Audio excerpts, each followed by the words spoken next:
Yes, ibihe byiza kuri wowe wabashije gukora subscribe kuri Sano Empire. Naho utari wabasha kubikora ariko ukaba ugiye kubikora ntebe kugendekera gutyo.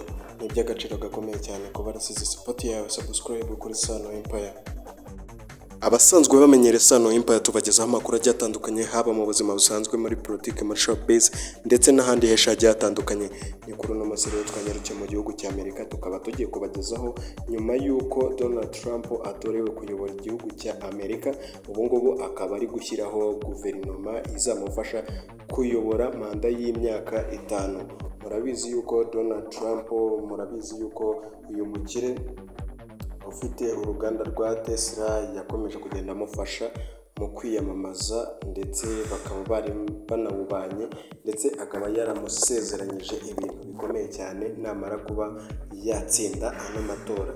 Nyuma yo kuba amaze gutsindira kuyobora iki gihugu cya Amerika, bagaragaje yuko rwose uyu mugabo nawe yagize gutya akisanga muri guverinoma igiye gufatanya na Joe Biden kuyobora Amerika.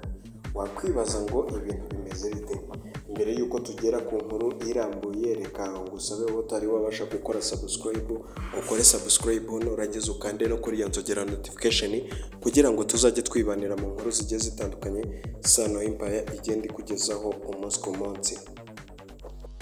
Ni amakuru yatangiye gucicikana kuri tariki ya 17 z'ukwezi kwa 11 2024, nibwo hatangiye gutangazwa yuko Donald Trump yakomeje kugenda ashyira mu myanya abagiye gufatanya nawe mu kuyobora manda y'imyaka 5. Nibwo uyu mukire ufite uruganda rwa Tesla witwa Elon Musk, murabizi yuko afite uruganda rukora ibintu bigiye bitandukanye bijyanye n'ikoranabuhanga. Ibyo ngibyo ntabwo twirirwa tubigarukaho.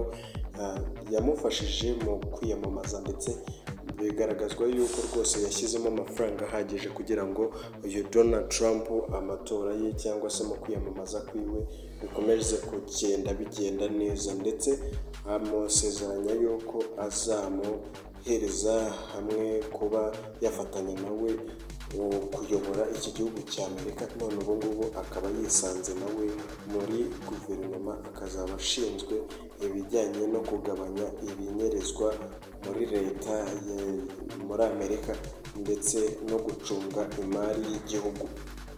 Uyu mugabo ndetse n'abandi bagarutsweho, sibye yuko bo ntabwo tubwirirwa tubagarukaho, ahubwo icyabaye inkuru ni uko uyu mugabo kwisangamo ari guverinoma ni ibintu byatunguye abantu benshi, ndetse abantu bakomeza kugenda bibaza ati se uyu mukire ugeze muri guverinoma araza kuba ahembwa kimwe n'abandi, cyangwa se ahubwo biramuha amahirwe yo kuba yakomeza gukora ubucuruzi bwe yisanzuye, kubera yuko n'ubundi nawe araba ari muri guverinoma.